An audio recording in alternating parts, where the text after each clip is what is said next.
दोस्तों नमस्कार, स्वागत है आप सभी का। अगर फिर से आई चलते हैं बिहार की ताज़ा खबरों की ओर, लेकिन उससे पहले अगर आपने अभी तक इस चैनल को सब्सक्राइब नहीं किया तो कर लें, जिससे कि आपको बिहार की ताज़ा खबर रोजाना मिलती रहे। पहली बड़ी खबर, पीएमएलए एक्ट के तहत जब्त होगी भूमाफियाओं की संपत्ति। ईओयू ने पटना पुलिस से मांगा प्रपोजल। रिमाइंडर के बाद भी सहकारिता पदाधिकारी ने नहीं भेजी समितियों की लिस्ट।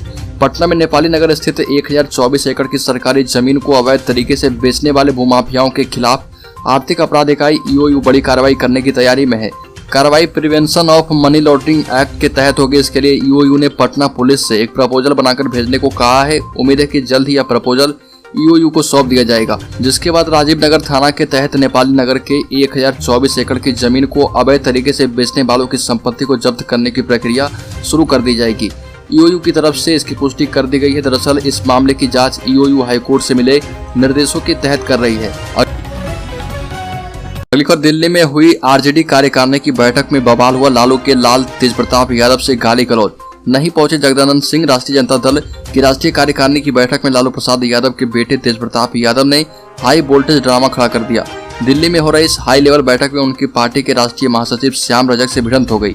बैठक से निकलकर तेजप्रताप यादव ने उन पर बहन की गाली देने का आरोप लगाया। हालांकि श्याम रजक ने कहा कि उनकी अपनी पार्टी को जो चाहे आरोप लगाएं। आगे कल की बैठक में लालू प्रसाद यादव को पार्टी के राष्ट्रीय अध्यक्ष की औपचारिक रूप से फिर से कमान दी जाएगी। पार्टी प्रधानमंत्री मोदी एवं भारतीय जनता पार्टी को निशाने पर लेगी। अगली खबर, बिहार बोर्ड ने बढ़ाई इंटर और मैट्रिक परीक्षा के फॉर्म भरने की तारीख। रजिस्ट्रेशन में भी करा सकते हैं सुधार। आपको बता दें कि बिहार विद्यालय परीक्षा समिति यानी बिहार बोर्ड ने वर्ष 2023 की इंटर और मैट्रिक का परीक्षा फॉर्म भरने की आखिरी तारीख को आगे बढ़ा दिया है। इसका फायदा छात्र छात्राओं को मिलेगा। दरअसल कोरोना काल में भी समय पर परीक्षा को लेकर और समय पर रिजल्ट जारी कर बिहार बोर्ड ने जो कीर्तिमान बनाया है, उसके बाद कई दूसरे राज्यों के छात्र भी बिहार में परीक्षा देने आ रहे। बिहार विद्यालय परीक्षा समिति ने इंटर एवं मैट्रिक के परीक्षार्थियों को परीक्षा फॉर्म भरने की अवधि बढ़ा दी है। अब परीक्षार्थी आगामी 15 अक्टूबर तक आवेदन कर सकते हैं। पहले इसके लिए 8 अक्टूबर तक अवधि निर्धारित की गई थी।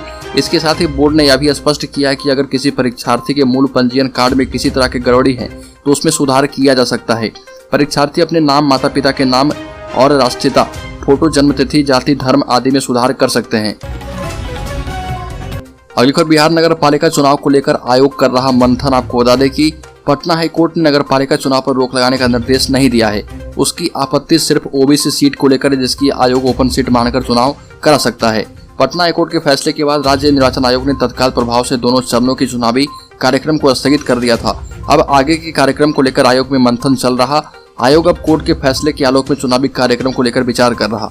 आयोग नगर पालिका चुनाव को लेकर अगले सप्ताह किसी नतीजे पर पहुंचेगा। सूत्रों की माने तो राज्य निर्वाचन आयोग की ओर से भावी चुनावी कार्यक्रम को लेकर एक बिंदुओं पर विचार किया जा रहा।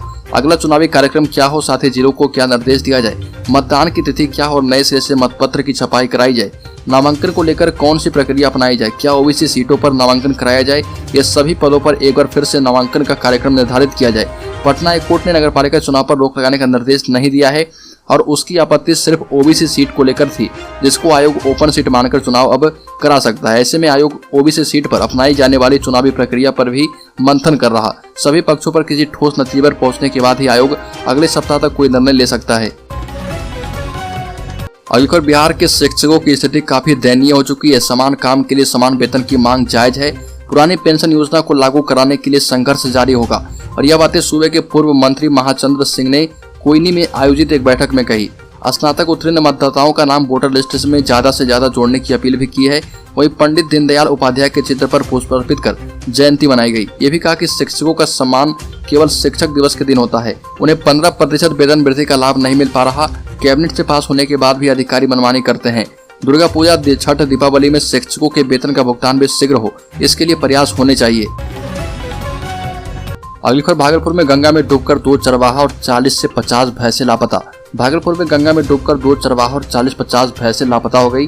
घटना बरारी स्थित विसर्जन घाट की, जहाँ पर पशु चरवाहा 70 से ज्यादा भैंस को मंत्र घाट से लेकर गंगा के उस पार लेकर जा रहे थे। गंगा में पहले से ड्रेजिंग जहाज लगा हुआ था और गंगा में तेज बहाव के कारण चरवाहे अनियंत्रित हो गए। इसी बीच ड्रेजिंग जहाज भी आ गया, जिसकी जद में पशु और कुल 8 लोग आ गए। 6 लोग किसी तरह तैरकर बाहर निकल गए, लेकिन हादसे में 2 चरवाहा गंगा में डूब गए और 40 से 50 भैंसें भी गंगा में समा गई। घटना की सूचना मिलते ही मौके पर बरारी थाना समेत कई थाना की पुलिस और भागलपुर के एसडीओ धनंजय कुमार मौके पर पहुंचकर एसडीआरएफ की टीम के द्वारा खोजबीन शुरू कर चुके हैं। अगली खबर आंगनबाड़ी सेविका सहायिकाओं को मानदेय नहीं वेतनमान देने की मांग। आपको बता दें कि बिहार राज्य आंगनबाड़ी सेविका सहायिका संघ के बैनर तले CITU के राज्य स्तरीय कार्यक्रम के तहत सेविकाओं ने अपनी मांग को लेकर कलेक्ट्रेट का घेराव किया। कलेक्ट्रेट के मुख्य गेट पर धरना दिया। इसके पूर्व नवादा रेलवे स्टेशन परिसर से सेविकाओं ने पैदल मार्च निकालकर पूरे शहर का भ्रमण करते हुए कलेक्ट्रेट के समक्ष पहुंचे। यहां पर अपनी मांगों को लेकर प्रोटेस्ट किया गया। सरकार विरोधी नारे भी लगे। कार्यक्रम का नेतृत्व संघ के जिलाध्यक्ष विजय प्रसाद सिंह, जिला मंत्री रोसाना काजमी एवं संरक्षक रामेतन सिंह ने संयुक्त रूप से किया। जिलाध्यक्ष ने सरकार की उथल पुथल नीतियों पर चर्चा की और कहा कि नवादा जिले में अफसरशाही रवैये के चलते सेविकाओं का आर्थिक एवं मानसिक शोषण किया जा रहा, इस पर अविलंब रोक लगाई जाए। अवैध रूप से चयनमुक्त किए गए सेविका सहायिका की सेवा वेतन सहित वापस करने की मांग की गई। सेविकाओं को दिए गए घटिया मोबाइल को वापस करने की मांग की गई। साथ ही जब तक मोबाइल उपलब्ध नहीं हो जाता तब तक मोबाइल संबंधित कार्य नहीं कराने की मांग भी की गई है। जिला मंत्री ने मेनू के अनुसार बर्तन, पोषाहार एवं ईंधन के रूप में रसोई गैस सिलेंडर उपलब्ध कराने की मांग की। अगली खबर औरंगाबाद में कुरियर कर्मियों के साथ आशा कार्यकर्ताओं ने किया प्रोटेस्ट। कुरियर के साथ आशा संघ के कार्यकर्ताओं ने भाकपा के बैनर तले समाहरणालय के समक्ष प्रोटेस्ट किया। समाहरणालय गेट को जाम कर मांगों के समर्थन में नारेबाजी की। कुरियर संघ के जिलाध्यक्ष संजय कुमार सिंह, आशा संघ की अध्यक्ष सुनीता देवी ने कहा कि केंद्र एवं राज्य सरकार आशा और कुरियर कार्यकर्ताओं के साथ नाइंसाफी कर रही है। आशा ममता, आशा फैसिलिटेटर एवं कुरियर कर्मियों को सरकारी कर्मी का दर्जा देने की मांग करते हुए कहा कि जब तक हमारी मांगे पूरी नहीं होगी आंदोलन जारी रहेगा। हक की लड़ाई एकजुट होकर लड़ेंगे। वर्तमान में जितना मानदेय मिलता है उसमें परिवार तो दूर अपना भरण पोषण नहीं हो सकता। कुरियर संघ के अपने 16 एवं आशा संघ ने 13 सूत्रीय मांगों को अविलंब कार्रवाई करने की मांग सरकार से की है। ये भी कहा कि मांगे नहीं माने जाने पर जिला से लेकर पटना तक आंदोलन किया जाएगा। अगली खबर, दिवाली से पहले बिहार आने वाली ट्रेनें हुई फुल। दिल्ली से पटना फ्लाइट का किराया 25,000 पहुंचा। दिवाली पर दिल्ली से बिहार आने के लिए लोगों को खासी मशक्कत करनी पड़ रही है। अधिकतर ट्रेनों में सीटें फुल है और रिजर्वेशन भी बंद हो चुका है, इसलिए फ्लाइट की टिकट की डिमांड भी बढ़ गई है। ऐसे में दिल्ली से पटना का विमान किराया आसमान पर पहुंच गया है। 24 अक्टूबर सोमवार को दीपावली और 22 अक्टूबर को शनिवार है। वीकेंड होने की वजह से अधिकतर लोग शनिवार को बिहार पहुंचना चाह रहे हैं। यही वजह है कि शनिवार को अधिकतम विमान फुल हो चुके हैं। जिसमें सीटें बची है उनमें टिकटें बेतहाशा महंगी है। इस बार दीपावली से ठीक पहले दिल्ली पटना रूट पर विमान किराए में बेतहाशा वृद्धि देखी जा रही है।